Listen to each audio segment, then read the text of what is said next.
Any regular viewer to my YouTube channel will recognise this. This is where I normally sit if I'm doing a talk to the camera a bit about, I don't know, trying to explain something. However, it's got a little bit cramped. So this is where Ryan sits when we record the podcast, and then I have this little spot over here to do what I've got to do.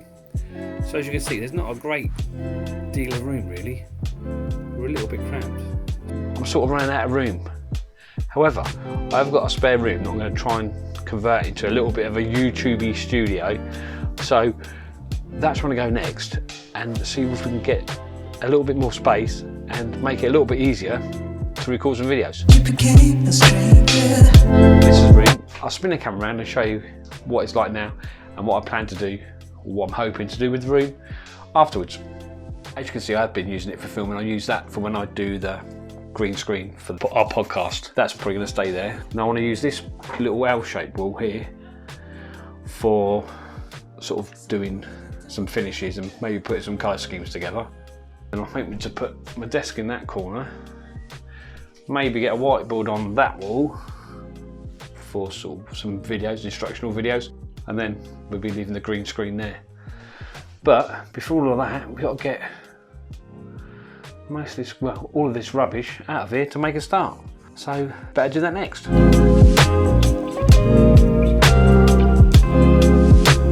it's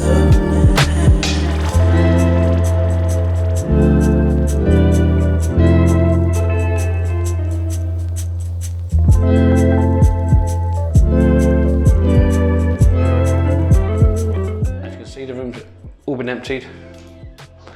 All we've got to do now is remove this and the shelves.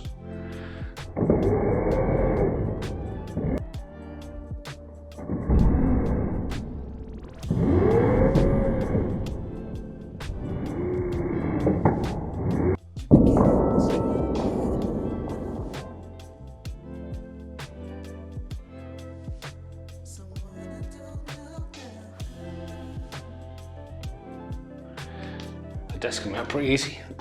Next job is the shelves. See if they come out as easy. Hopefully they do.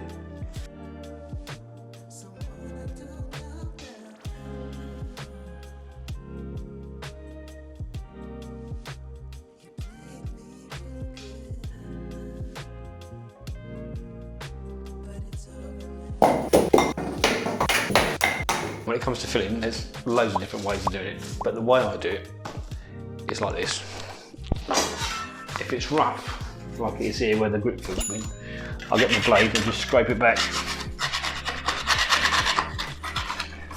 So you get all the rough bits off and get it nice back to a nice sort of firm edge. See that bit of grip feel there? That needs to come off. Like that. A big lump there.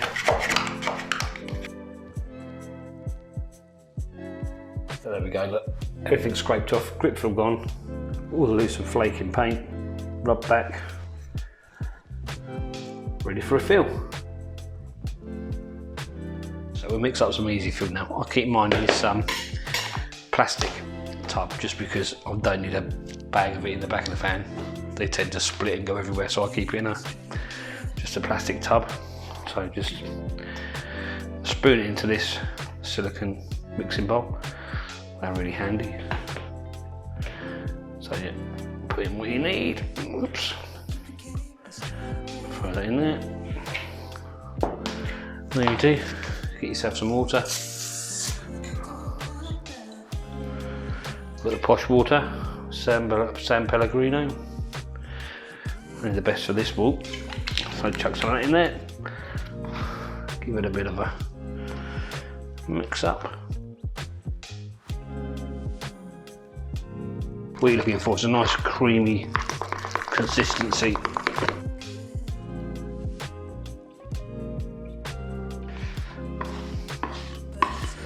Yeah, that's not so bad at all. So then we'll put that on the wall. When it comes to putting the filler on the wall, I tend to, I don't know, like I say, other people got other ways, but this is what I do. Brush all the dust out of the way, especially on these bits here where the plaster is. Give it a good brush.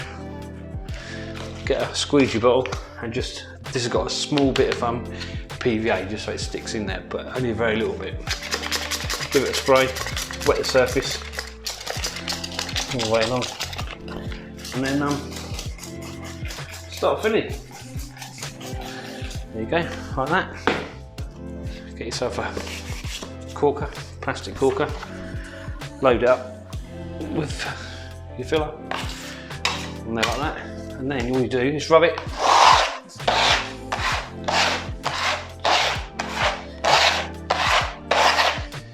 Don't be too worried about overfilling it, because it would just it's called easy fill. It should be called easy rub down because it rubs down lovely.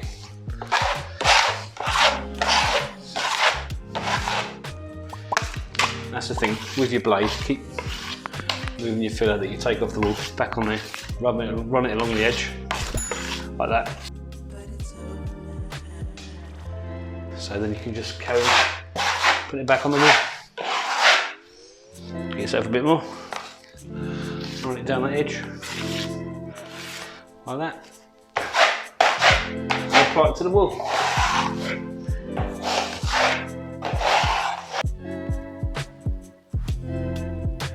Okay, day 2. Well, it's not day 2, it's probably hour 3 because it is the second day, but I only did 3 hours yesterday. You know what I mean. Anyway, let me show you what I'm planning to do today. I want to sort this corner out here where the shelves were. Also, I want to strip these skirtings. I've started down there. I want to strip those because this wall here is going to be where we're doing sort of like, I want to do colour schemes and special effects and bits and pieces like that. So I really want that skirting to be nice and new. So that's the plan today. Strip that skirting, finish prepping this wall, prep that wall, so then day 3 we can start putting some lining paper up and getting somewhere near where we need to be. So onward and upward. We've scraped the walls back, filled them up, but before applying the wall rock, we now need to give them a good rub down to make sure the wall's nice and smooth, so that when we hang the wall rock, there's no lumps and bumps to make us tear this paper or generally muck it up. So that's our next job, is to just sand down the walls, make sure they're nice and smooth. And it goes a little bit like this.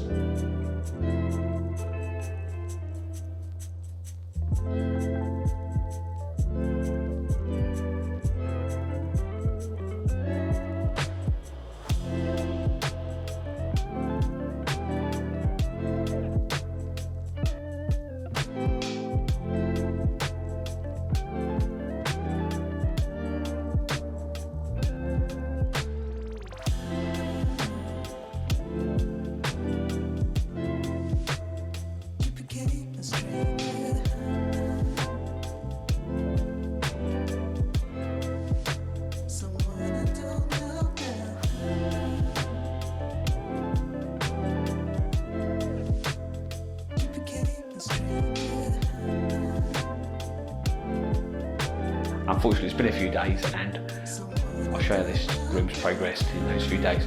I've been trying to record stuff, but you know, you get carried away with what you're doing, and then you think, oh, I should have recorded that, and I didn't. So before I do any more, I'll show you where I've got up to. Bear with me.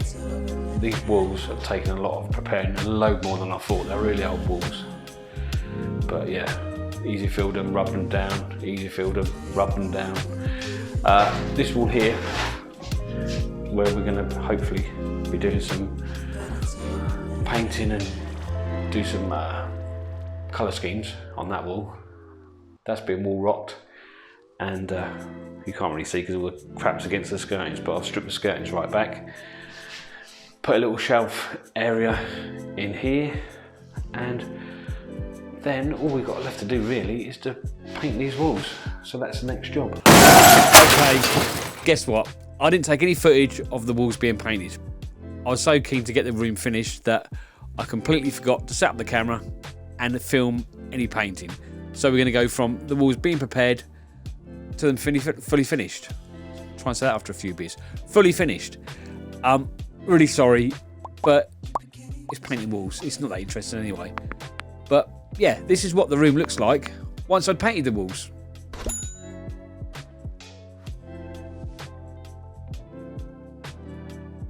So this is the corner where I hope to do the painting the palette colour schemes and do a bit of special effects. So that looks quite nice. Done that quite well.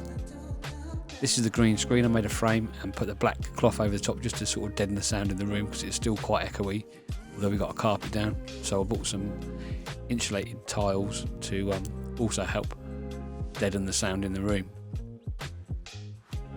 That's where the whiteboard was going to go, but like I say, it needed to reduce the echo in the room.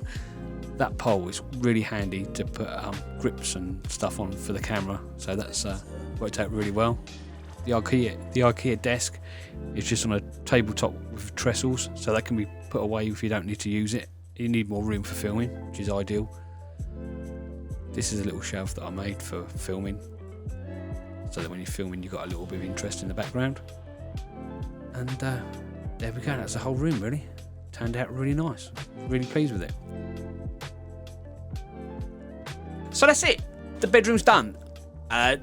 It turned out really well, I think. It's going to take a little bit of getting used to. I know what you're saying, why am I not up there now recording this? Well, like I say, I'm still sort of finding my feet, but I've already filmed one video up there. If you want to see what that looks like, I'll put just a link in the card above. And yeah, let me know what you think. If you like this sort of thing, please think of subscribing, click the bell icon and you'll be reminded when we upload new videos. And yeah, if you've got any thoughts or comments, leave those below and I'll get back to you best I can, as quick as I can. And until next time, take care and I will speak to you guys soon. Cheers. If you enjoyed this video, then maybe check this one out. If not, try this one.